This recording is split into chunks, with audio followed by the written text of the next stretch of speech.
5 ways you are setting up your kids for failure. Doing everything for them, fixing all their problems. That negative effect is that kids naturally push boundaries, question everyone except what your child did. The outcome, they're going to be pretty crappy people. Hey, thank you for joining us for another episode of the Falling for Learning podcast. Please hit the subscribe button.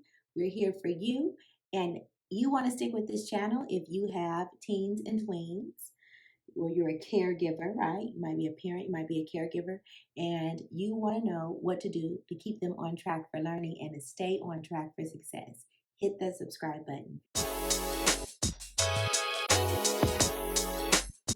You are setting up your kids for failure. This podcast episode is going to feature 5 ways that parents are setting their children up for failure. This podcast episode is going to focus on ways that we are unfortunately setting up our teens and tweens for failure. Number 1, the number 1 way that we're setting up our kids for failure is we are not giving them consequences. Now, we know back in the day, there were consequences for everything. We're getting our butts whipped. Some people tell the story about, and I didn't grow up this way, but how the neighbor might, give you a spanking or a whipping or whatever you want to call it. Your parents give you one, your daddy, your mom, whatever. So I'm not encouraging that or suggesting that, but consequences just could be natural. And a lot of us are on the side where we're not even giving our kids any consequences when they do something wrong. And this is so problematic in so many different ways. That negative effect is that kids naturally push boundaries. So if they're not getting in trouble for little things, right, then eventually it'll be out of our hands and they'll be getting punished, right? Or it might have been something, again, like a little small thing, then they might, instead of they'll be doing a crime. They will be committing, instead of a misdemeanor, a felony. Like, I'm getting hyperbolic a little bit, but at the same time, I'm not. Like, literally, kids will push the boundaries until they can't anymore.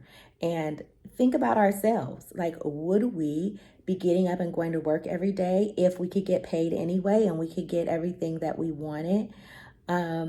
No, probably not. We have to be accountable for what we do and how we do it. And that is how we grow and we become responsible. And we're really not giving our children the chance to be responsible people when they don't have consequences for what they do. And those consequences also help them to sit and reflect about what they did and to give them an opportunity to do better next time. It is noteworthy that schools have even shifted away from consequences. Now, when I first became an educator, teachers told me that the pendulum swings in education, meaning that we might be at one extreme and one era of education in my career, and we'll switch to a whole different opposite, right? An opposite effect. And that's where we are with consequences. Probably around 2008 or so, kids were getting expelled from school for bringing a toy gun. So they were out of the district. Major problems, right? That creates so many issues. If they talk back to the teacher, they're getting suspended. So it was very much on the opposite side. Here we've swung all the way to where there's really not consequences. Now, part of that push was to have restorative justice. So kids, which a lot of Black kids, kids of color, were getting suspended and expelled, even becoming part of the justice system early because of minor infractions in school. Now, it's minor, but maybe they did it 10 times. They were talking back to the teacher 10 times. And so then now they're part of, they have to go to court and whatever. They're expelled. They're kicked out of this particular school. So, really major consequences for small things that kids were doing. And we're now to the point where we wanted to, again, a lot of people, and I think it's wonderful that they've eliminated some of those really draconian type of consequences. But the issue is some people have gone the other extreme where there's no consequences for whatever a kid does, which again, we are creating more and more problems because the kids are getting into more serious trouble because we're basically ignoring every little thing that they do. When we could nip some of this behavior or these negative habits in the bud by giving little natural consequences to the issues, right?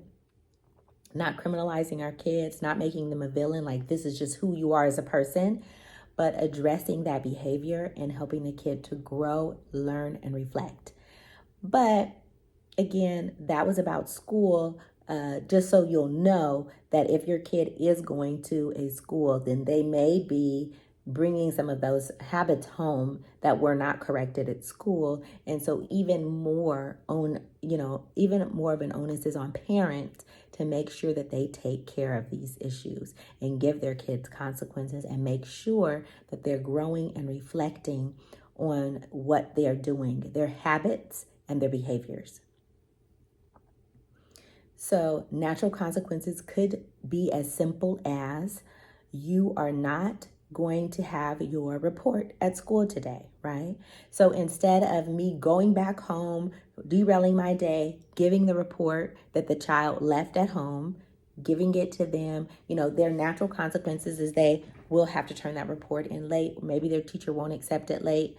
Whatever that is, they are going to face the consequence. And we might feel uncomfortable with this sometimes because we want to really be loving parents and supportive parents. I'm all for that. We want to be loving, we want to be supportive, but what we don't want to do is get ourselves into the habit of fixing all their problems so that they don't have any consequences. And then even thinking about how you're handling other people who give them consequences. There is a lot of information out there, and I've seen it firsthand, where people want to blame the teacher for everything that their child does. Well, I know he hit somebody else, but what were the other kids doing? What was the teacher doing when he hit someone? So it's really, you're going to question everyone except what your child did.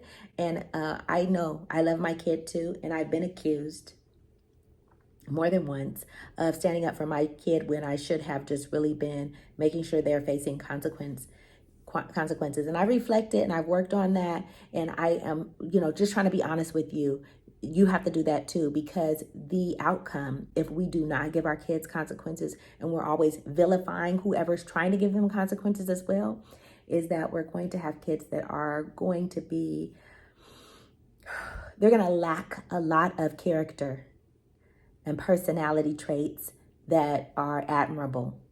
So that's all that to say is they're going to be pretty crappy people, unfortunately, unless they're just intrinsically a good, they'll do what they're supposed to do. They're going to be pretty crappy people because they're not going to be accountable, and they never were accountable, and they won't care, so it's a big issue. And relationships are going to be a problem for them because they're not going to be a reliable person because they don't care, right? There's nothing to have made them care.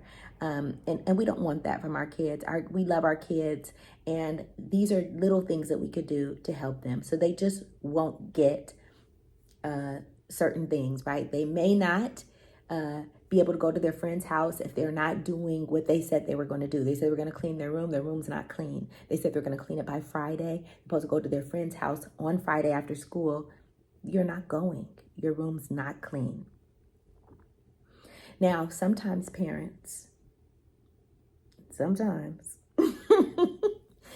your child's punishment is also your punishment, because let's be honest, sometimes that Friday night when they're going to go to their friend's house was you going to go to a happy hour or something like that with your girlfriends, with your pals, your friends, right? That was your hangout time.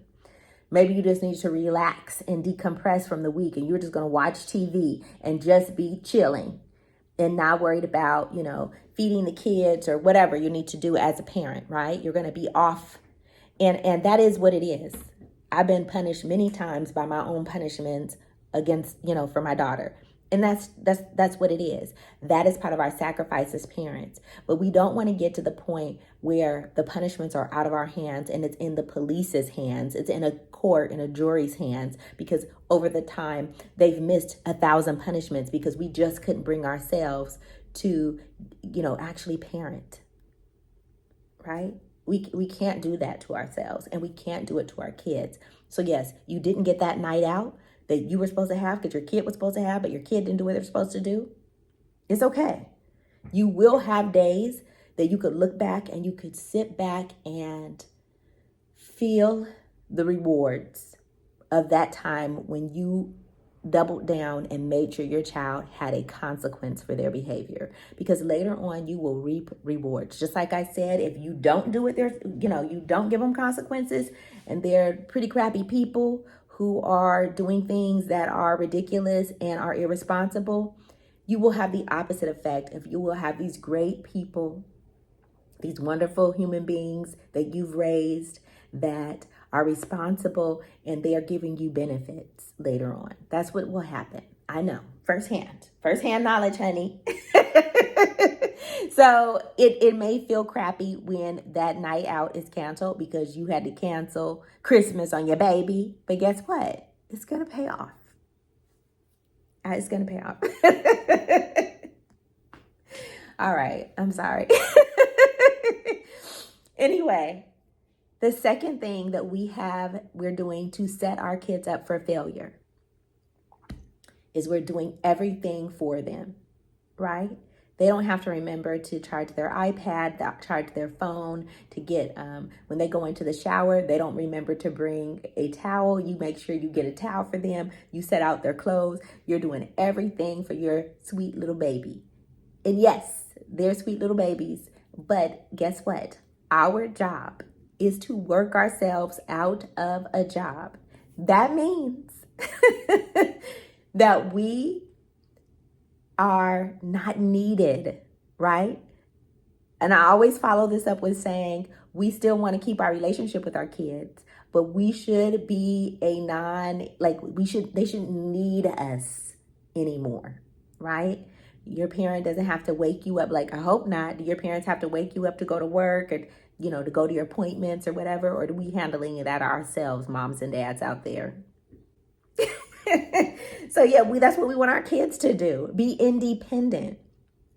So we can't do everything for them. And we have to have these conversations with them. You are in 4th grade now. You are going to make your own lunch for school. You are in this grade now. You are this old now. Now I'm expecting you to keep your room clean. So every Wednesday, your room needs to be clean. I will do a room check every Wednesday and it's supposed to be cleaned. Whatever it is, set those benchmarks for your kids so that they are becoming more and more independent. I am not any longer reminding you to brush your teeth, but by 8 o'clock at night, I know that I need to know that you have brushed your teeth. Whatever it is, you are working yourself out of a job, and think about those benchmarks for your child that they need to be doing. And you could reflect on some of the things you did independently as a child as you were growing up, or maybe not, because some of us were given too much responsibility as youngsters, and we were our siblings, mamas and daddies, surrogate mom and dads or whatever. So you don't want to give them too much responsibility, but think about what that balance might be.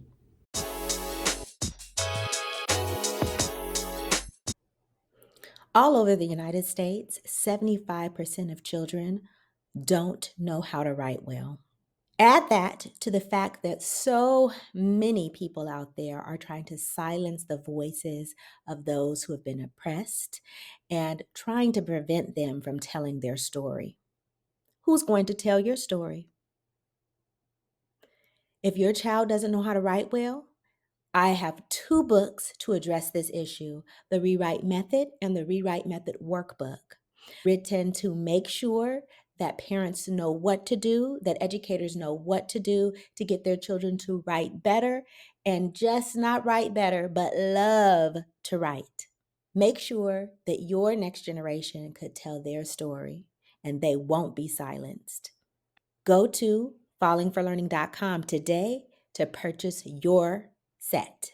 Join us for Well Educated Wednesdays every Wednesday on Instagram Live at Falling for Learning. It is a free parent question and answer session where parents can ask questions, learn about resources, strategies, and tips to make sure their children are on track for learning and stay on track for success. That's every Wednesday on Instagram Live at Falling for Learning. We look forward to seeing you and helping the next generation thrive.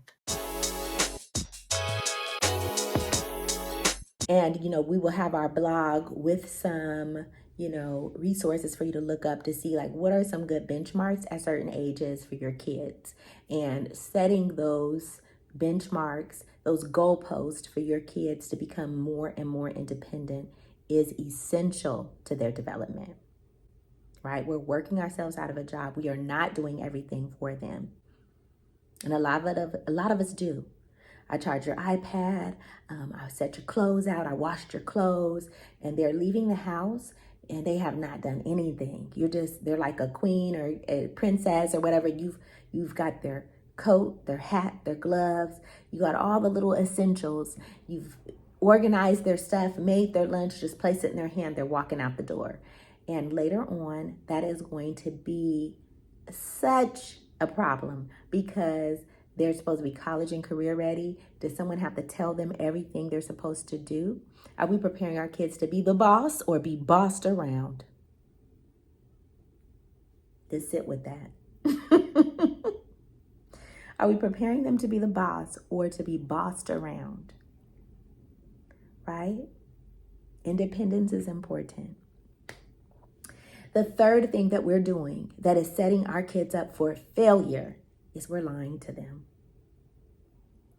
We need to tell our kids the truth. Life isn't fair and things don't always work out the way we want them to. Definitely not the first time. And so having those conversations with our kids is going to help them become resilient, wise, right? Savvy to what's going on. Because, otherwise we're just setting them up for disappointment when we could let them know and they get those little taste of disappointment rather than this huge disappointment because we've lied to them about different things. Some of our children have aspirations. They want to be an NBA player, they want to be a football player, but they won't go to football practice on a regular basis. They don't give their 100% for football, or they are wanting to be a doctor or whatever, but they're not studying. There's different things that they need to do to prepare for the future that they want. And if they're not doing that, we need to be truthful and honest with them about that. Some things are just physical. I'm not quite 5'1", and it wasn't impossible if I wanted to be a basketball player. I wasn't into basketball, by the way, but it wasn't impossible. But just being honest, if that's what your child is, like there are some challenges for you physically to do certain things. So you don't want to say it's impossible, but you want to tell them that it's going to be hard. And that means you got to work extra hard to get it done. And if they're not willing to put in the work, they need to know that they are not on the right path. You don't want to set them up for failure and just tell them everything is wonderful and everything is great. And if you are, going back to number 2, where you're not doing everything for them, you're setting them up to do more things themselves. Maybe you have them, you pay them to wash your car or something like that. But let's say they, half-assed it. It's not a very good job. That's your kid. You want to still pay them the $15, $20, whatever you said, but you want to be honest with them. If you want to, and they're saying they're an entrepreneur, they're going to start this job, you want to tell them this is not up to par.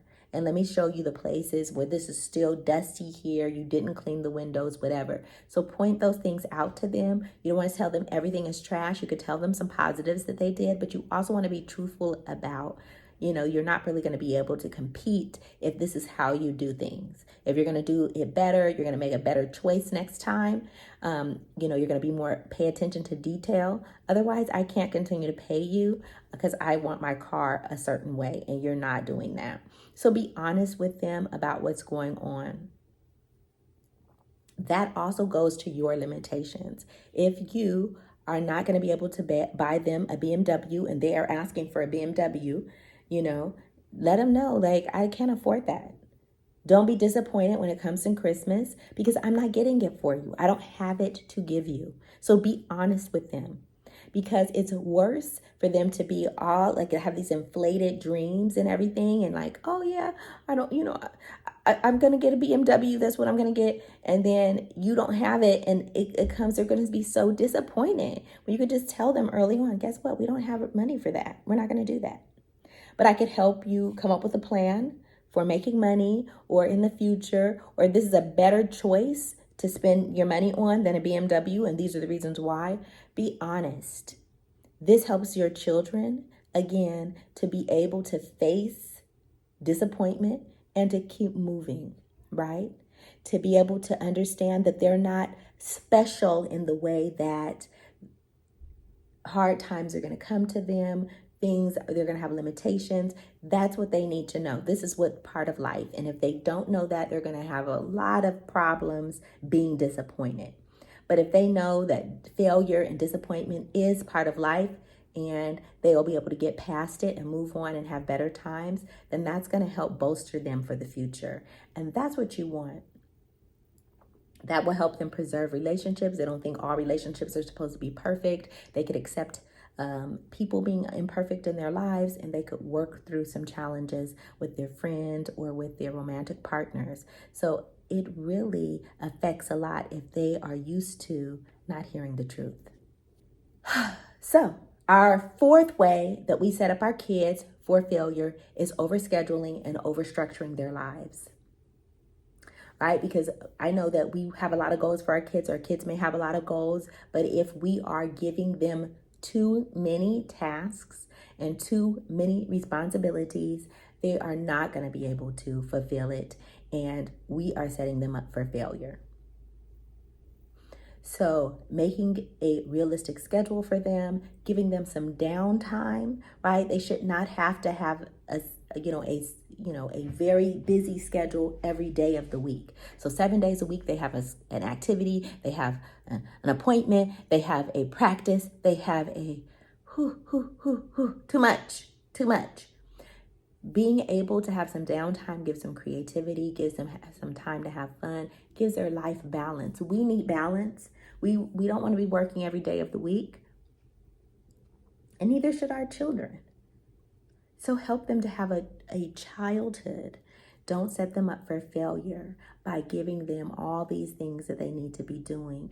And that also, as they get older, they will also be scheduling themselves for things that aren't possible to fit in the schedule, or where they do everything, half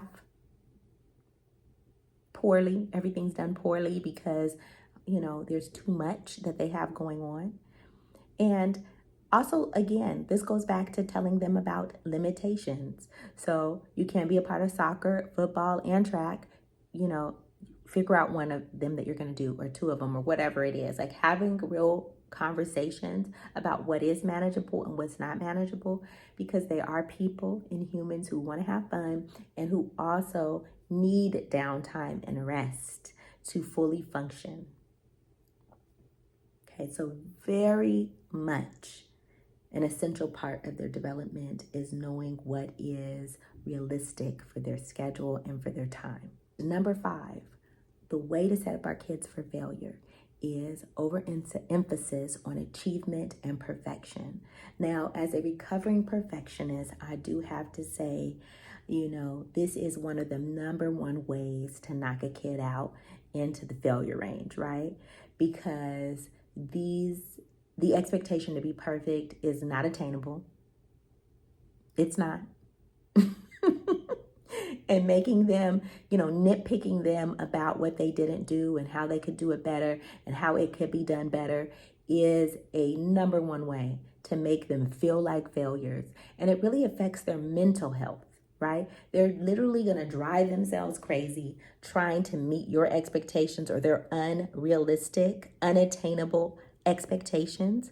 And that's where we'll find kids who are high achievers committing suicide.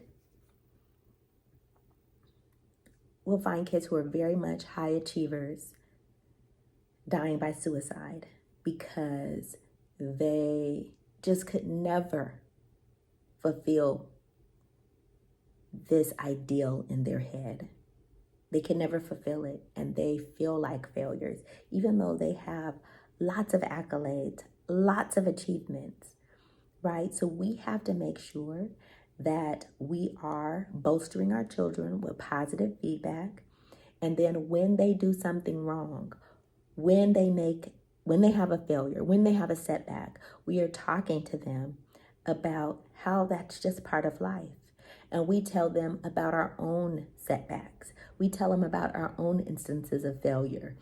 And that will help them to be resilient and to be an honest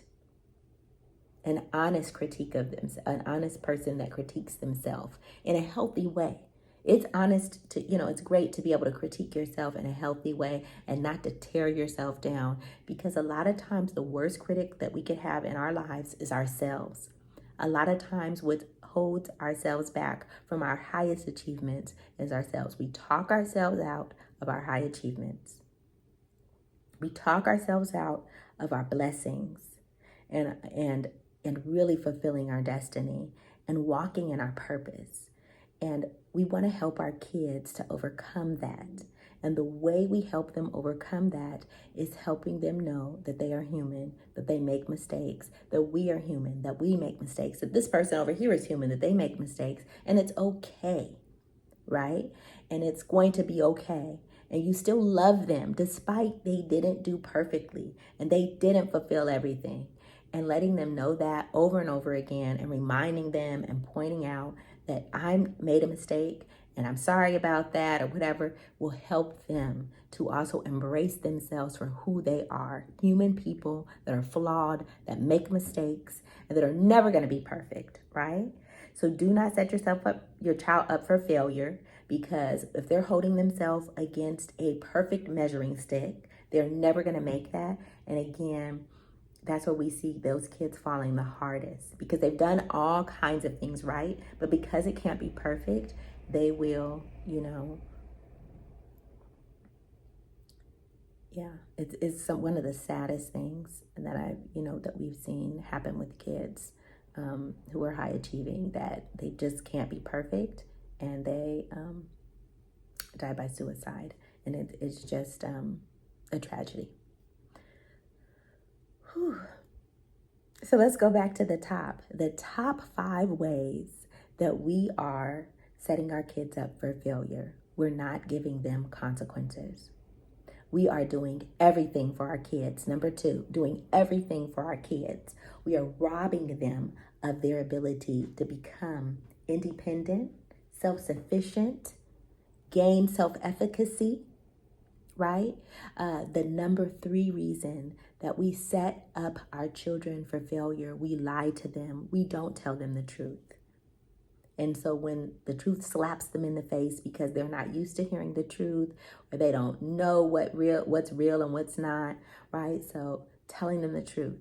Number 4, the way that we're setting our kids up for failure, overscheduling them and overstructuring their time so they don't have any downtime. They don't have any time to just be kids, to just have fun, just to have creative time, and sets them up for being stressed out all the time and not being happy. And then the last reason, the worst way to set our kids up for failure is holding them accountable for being perfect and overemphasizing their achievement instead of letting them know that they're not perfect, they're never going to be perfect, and no one else around them is. And we love them, flaws and all, right? and some people say warts and all, right? And them giving them a chance to love themselves and have a positive mental balance because they're not holding themselves up to perfection, but they're loving themselves for who they are.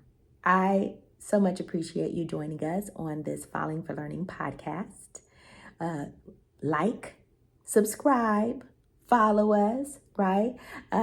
We are going to make sure that you know what to do to get your kids on track for learning and to stay on track for success. Thank you so much. Have a wonderful week. Thanks again for supporting the Falling for Learning podcast. New episodes go live every Saturday at 5 p.m. You can watch us on youtube.com at Falling for Learning or listen on all major podcast platforms such as Apple, Google, Audible, Spotify, and much more. For more resources, visit fallinginlovewithlearning.com. We really appreciate you. Have a wonderful week.